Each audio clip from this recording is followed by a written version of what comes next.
భావంతో రాఖీలు కడతారు.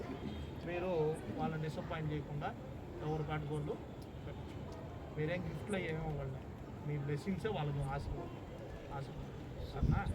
కాబట్టి అట్లాంటి ఏం పెట్టుకోబాకండి. ఒక మంచి మనసుతో రాఖీ కట్టించినప్పుడు దాన్ని గౌరవంగా సోదర భావంతో స్వీకరించాలి సరేనా. వాళ్ళు మీరు పర్టికులర్గా మీరేమీ పోబడలే, వాళ్ళు ఎవరైతే కట్టాలనుకున్నారో వాళ్ళు దగ్గరికి వస్తారు, చేసి నీట్గా కట్టించారు సరే. మీరేం దానికోసం నాకు 50 లేదు 100 లేదు గిఫ్ట్లు ఇవ్వాలి నేను ఏం పడలేదు. మీరు వాళ్ళని గౌరవించండి. మీరు గౌరవిస్తే అదే వాళ్ళకి పెద్ద గిఫ్ట్.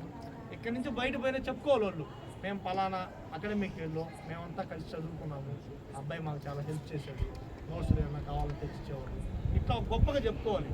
వాళ్ళు ఇంకా వేరే స్టేజ్లో పెళ్ళిళ్ళు ఎక్కడున్నా కూడా ఒక మంచి ఫ్రెండ్గా, ఇప్పుడు మొన్న నా ఆటోగ్రాఫ్ మూవీ వేసి చూపించాను నేను.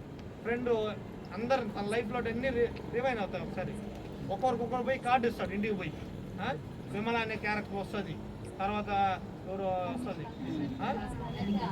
రతిక ఎవరో వస్తుంది, రతిక ఇట్లా సరేనా. ఇంకా అది కన్క్లూషన్ చూడాల మీరు సరేనా, చూద్దాం సరేనా. ఇవన్నీ ఏంటంటే చదువుకునే రోజులు కొన్ని సరదాలు ఉంటాయి, కాకపోతే ఆ సరదాలు హద్దు మేర ఓకేనా. మీరు ఎవరైతే కట్టాలి క్లాస్ వారిగా కట్టండి, ఇబ్బంది ఉందా సరేనా.